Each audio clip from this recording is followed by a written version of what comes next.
Assalamualaikum dan salam sejahtera. Saya Yoyo Ain Laina Baharudin dalam ringkas 10 pagi.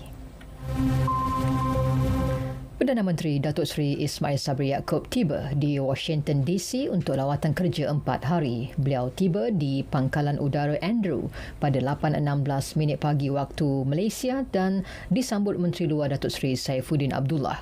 Lawatan rasmi tersebut termasuk menyertai sidang kemuncak khas ASEAN Amerika Syarikat yang berlangsung selama 2 hari bermula esok. Perdana Menteri akan menyertai Presiden Joe Biden, Naib Presiden Kamala Harris dan pemimpin ASEAN lain. Semua 10 pemimpin ASEAN dijadualkan mengambil bahagian dalam sidang kemuncak khas itu kecuali dari Filipina dan Myanmar.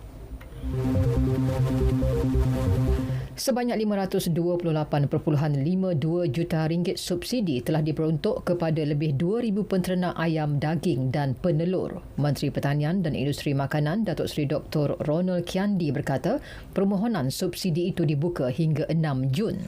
Antara syaratnya, pengeluaran ayam daging dan telur dihasilkan bermula 5 Februari hingga 5 Jun. Kadar pemberian subsidi setakat ini 60 sen sekilogram bagi ayam pedaging dan 5 sen sebiji bagi telur semua kategori. Lebih 961,000 atau 27.1% kanak-kanak berumur 5 hingga 11 tahun di negara ini lengkap menerima vaksin setakat semalam. Menurut COVID Now, lebih 1.5 juta kanak-kanak atau 44.2% daripada kumpulan tersebut menerima sekurang-kurangnya 1 dos vaksin. Bagi remaja berumur 12 hingga 17 tahun, lebih 2.8 juta atau 93.2% lengkap vaksinasi. Hampir 3 juta atau 96.3% menerima sekurang-kurangnya 1 dos vaksin. Sementara itu, sebanyak 6 kes kematian akibat COVID-19 direkodkan semalam. Menurut portal GitHub Kementerian Kesihatan, 2 kes dilaporkan di Kuala Lumpur, masing-masing 1 kes di Selangor, Perlis, Kedah dan Johor. Polis menahan 50 pendatang tanpa izin warga Myanmar yang bersembunyi di sebuah rumah kedai di kampung Jelakong di Tanah Merah.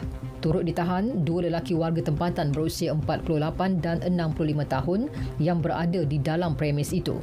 Ketua Polis Daerah Tanah Merah, Superintendent Wan Zulkifli Wan Osman berkata serbuan dilakukan sepasukan pegawai dan anggota bahagian siasatan jenayah Ibu Pejabat Polis Daerah IPD Tanah Merah.